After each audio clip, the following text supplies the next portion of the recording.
Guys நான் உங்கள் பிரியா வாங்க தக்காளி சாதம் எப்படி செய்யலாம்னு பார்க்கலாம். அது குக்கரில் எண்ணெய் ஊற்றி பட்டை பாக்கெட் போட்டு அந்த இது பட்டை எல்லாத்தையும் போட்டு வெங்காயம் 2 வெங்காயம் நான் வந்து பேசி வச்சுருந்தேன். 2 எடுத்துக்கிட்டு நீங்கள் பெருசுனா ஒன்று எடுத்துக்கோங்க, பெருசுனா ஒன்று எடுத்துக்கோங்க. போட்டுட்டு உப்பு போட்டு நல்லா வதக்கிக்கோங்க. உப்பு போட்டு வதக்கினா சீக்கிரமாக வதக்கிட்டு நல்லா வதக்கி வச்சு இந்த இதில் இஞ்சி பூண்டு பேஸ்ட் போட்டுக்கோங்க. என்கிட்ட இல்லை அதனால நான் கொத்தமல்லி தக்காளியை போட்டு நல்லா வதக்கிக்கோங்க. மிளகாப்பொடி போட்டுக்கோங்க. மிளகாப்பொடி போட்டு வதக்கினீங்கன்னா நல்லா வந்து உங்களுக்கு ஃப்ளேவர் கிடைக்கும். டொமேட்டோ இருக்கும். டொமேட்டோ நல்லா ஆனதும் தக்காளியை போட்டு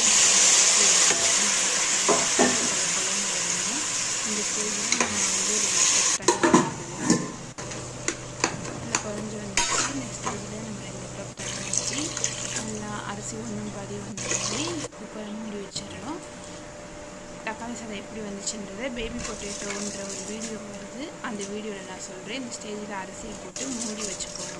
2 விசில் விட்டு எடுத்துக்கோங்க. நம்ம சேனல் பிடிச்சிருந்தா லைக் பண்ணுங்கள், ஷேர் பண்ணுங்கள், சப்ஸ்கிரைப் பண்ணுங்கள். Thank you so much. Bye bye.